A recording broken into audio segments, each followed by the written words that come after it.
Trade Genius. Hey guys, it's Philip with Trade Genius, and before we get into this video, I just want to remind you guys we do have a sale, 50% off.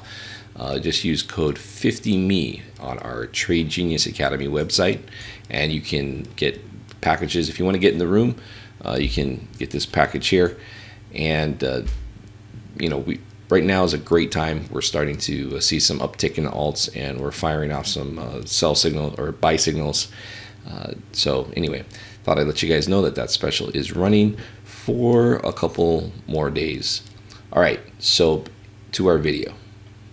All right, so we've seen a lot of information out there as far as this Tokyo whale and his selling, and I just kind of wanted to cover what is known and kind of the dynamics around that. So basically what we have right now is that it came to light last week that he was selling, this is the trustee to the Mt. Gox bankruptcy.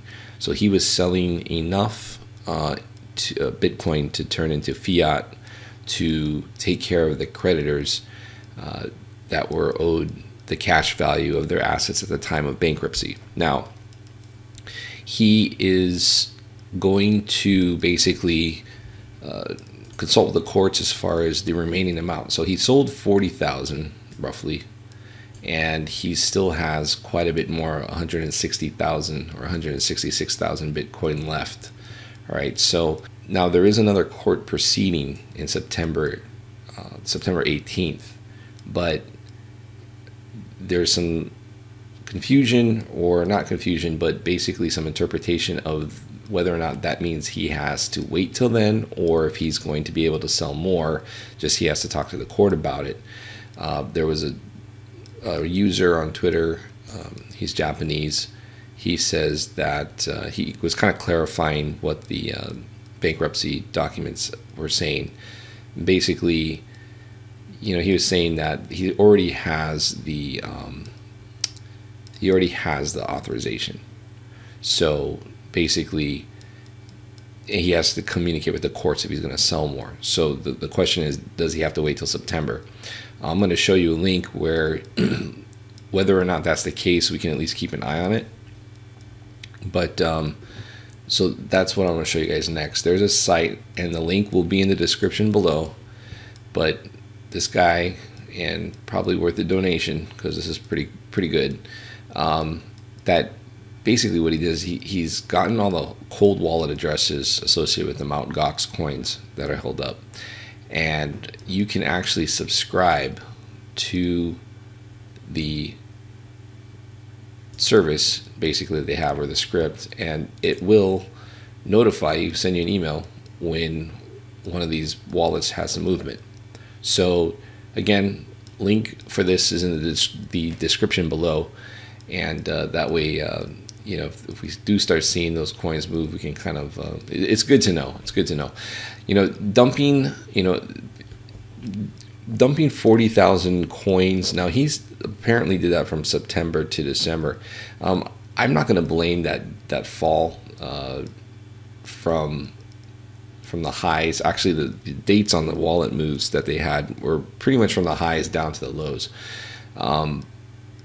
I guess last September he got the okay to do that, but the actual selling, or not really, we can't say the selling for sure, but we know that the wallet, there was dates where the wallets, and we showed that in the other video and highlighted on the chart where the wallets were being transferred to exchange. So whether, I don't think you can blame $400 million worth of Bitcoin crashing the market down from 20,000 down to the low. But when you do disperse that many Bitcoin onto an exchange, and if you're just going to sell them at market, not be real smart about it, just dump it, you could easily drop, depending on the depth of the order book, you could easily drop the price of Bitcoin $2,000 or more. So that's what that does, is that it creates a cascading effect. Stops, algos will go short, so it's not an easy, straightforward thing, but markets are complex, and so there are those dynamics that can feed into kind of a cascading effect, and create or help create a bear market. And it could have been that the timing of it was already, we're going to the Chinese New Year's and it's already typically seasonally weak, and maybe he didn't realize that with the way Bitcoin markets were, and it was just kind of a confluence of bearishness that really exasperated the move down. But 40,000 Bitcoins in and of itself that were dispersed on several different occasions from the highs to the lows doesn't mean that that was the sole cause of it. But but he does have a chunk more, and he's probably at this point going to look at probably the feedback on this and realize that there's better ways to do that other than dumping on exchanges. That's just not the most efficient way to do it. All right, so again, I'll post this link on the description below, and whether or not he has to wait till September, we'll be able to keep an eye on that. As far as Bitcoin goes, basically at this point we are kind of consolidating here. We had another sell-off, interestingly, at 10 a.m. So what's interesting about that is all these other sell-offs were at 11 a.m. when we saw big moves down.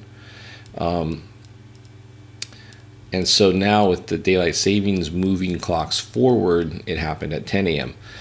That would indicate that this could be taking place on Asia time, because as clocks move forward in the US, that would make the event happen an hour earlier, even though it's happening at the same time in Asia, for example.